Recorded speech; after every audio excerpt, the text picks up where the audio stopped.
Voilà donc le contexte dans lequel Londres s'apprête à accueillir un grand sommet européen. Au menu, évidemment, les questions liées à la sécurité du continent et à l'Ukraine. Une quinzaine de dirigeants, dont Emmanuel Macron, le président français, sont attendus.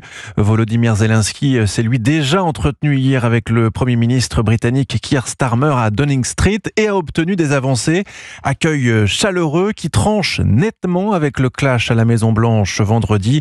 Et ce sommet londonien aujourd'hui, Wilfried de Villers, c'est un moment clé pour Volodymyr Zelensky. Oui, le moment est crucial pour le président ukrainien. Alors que le soutien américain à Kiev n'a jamais été aussi compromis, plusieurs pays européens ont déjà donné des signes positifs ces dernières heures. Le Royaume-Uni s'est ainsi engagé sur un prêt de 2,7 milliards d'euros à l'Ukraine.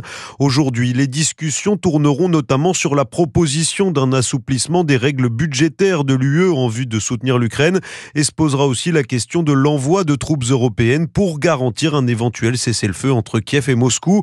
Reste que le soutien de l'Europe a ses limites, estime le spécialiste des questions internationales Patrick Martin-Genier. L'Europe aujourd'hui n'est pas en situation d'aller bien plus loin pour un soutien militaire, car on sait très bien que l'Ukraine, sans les États-Unis, n'arrivera pas à recouvrer sa souveraineté.